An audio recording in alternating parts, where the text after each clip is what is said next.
देखिए, ऐसे काम सिर्फ आतंकवादी कर सकते हैं या देशद्रोही कर सकते हैं। इन लोगों पे देशद्रोह क्यों नहीं लगा सकते हैं? इन पे लगाइए ना। अगर हम अपने इंसाफ की बात करते हैं, हक की बात करते हैं, या टीचर्स लोग अपनी ओपीएस मांगते हैं, ओल्ड पेंशन मांगते हैं, तब उन लोगों को देशद्रोह कह दिया जाता है। अगर हम अपना हक मांगेंगे तब हमको देशद्रोह लग जाएगा, लेकिन हम किसी समुदाय, किसी धर्म पे खिलाफ कुछ बोलेंगे तब हमको कोई कुछ नहीं कहेगा।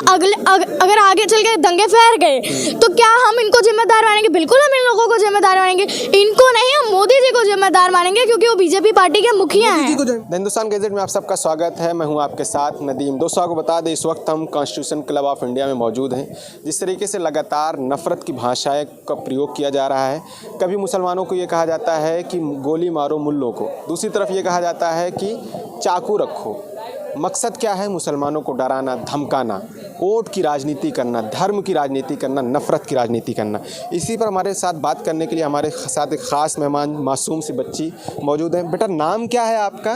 संदीपनी मिश्रा। संदीपनी मिश्रा जी, किस तरह से बयान देखते हो आप? जिस तरीके से बयान दे रहे हैं साध्वी प्रज्ञा ठाकुर जी, कह रही हैं कि मुसलमान को कत्ल करने की बात कर रही हैं, धमकी देने की बात कर रही हैं, कैसे देखते हो? देखिए, ऐसे काम सिर्फ आतंकवादी कर सकते हैं या देशद्रोही कर सकते हैं। इन लोगों पे देशद्रोह क्यों नहीं लगा सकते हैं? इन पे लगाइए ना। अगर हम अपने इंसाफ की बात करते हैं, हक की बात करते हैं, या टीचर्स लोग अपनी ओपीएस मांगते हैं, ओल्ड पेंशन मांगते हैं, तब उन लोगों को देशद्रोह कह दिया जाता है। अगर हम अपना हक मांगेंगे तब हमको देशद्रोह लग जाएगा, लेकिन हम किसी समुदाय, किसी धर्म पे खिलाफ कुछ बोलेंगे तब हमको कोई कुछ नहीं कहेगा। वो कह रहे हैं कि हिंदू बच्चियों को चाकू रखना चाहिए। क्या आप लोग चाकू रखेंगी?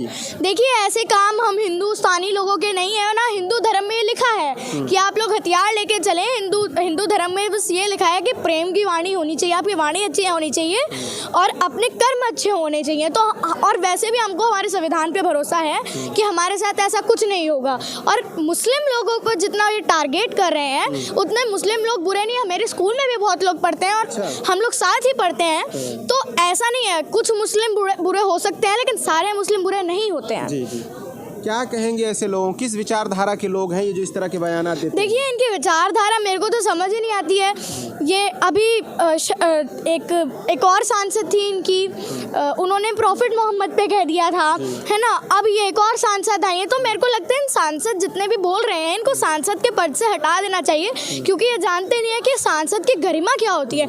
क्योंकि वो सांसद बने हैं तो उनको हिंदुओं ने भी वोट दिया और मुस्लिम ने भी वोट दिया है, और भरोसा दे के वोट दिया है। तो भरोसा नहीं, भरोसा तोड़ रही हैं, तो उनको अब सांसद पद से बीजेपी को हटा देना चाहिए। अब जैसे उन पर एफआईआर अभी दर्ज हो गई है, लेकिन अभी तक उनकी गिरफ्तारी नहीं होगी। आप गिरफ्तारी की मांग करेंगे उनसे? देखिए, मैं गिरफ्तारी की मांग बिल्कुल करूंगी मोदी जी से, क्योंकि ऐसे लोग अगर दंगे फैलाने की बात करेंगे तो उन लोगों पे मैं उनके खिलाफ ही रहूंगी। और जितना हो सके ऐसे लोगों को दबाया जाए, क्योंकि इनकी आवाज़ नहीं आनी चाहिए। ये लोग ऐसे दंगे फैलाते हैं, ऐसे काम कराएंगे। अगर आगे चल के दंगे फैल गए तो क्या हम इनको जिम्मेदार मानेंगे? बिल्कुल हम इन लोगों को जिम्मेदार मानेंगे। इनको नहीं, हम मोदी जी को जिम्मेदार मानेंगे, क्योंकि वो बीजेपी पार्टी के मुखिया हैं। बीजेपी पार्टी के भी वो मुखिया हैं, और अगर अभी भी वो कर सकते हैं तो सांसद पद से उन्हें हटाया जाए। मोदी जी ने तो कहा उन्हें हम दिल से नहीं माफ करेंगे। मोदी ने कह दिया हम दिल से नहीं माफ करेंगे। साध्वी प्रज्ञा ठाकुर को कहा था कि हम दिल से माफ नहीं करेंगे। तो आप हमको तो हम तो दिल से माफ़ नहीं, हम उनको वैसे भी माफ़ नहीं करेंगे। हम तो चाहते हैं अभी एफआईआर हुई है, उनको सांसद पद से भी हटाया जाए।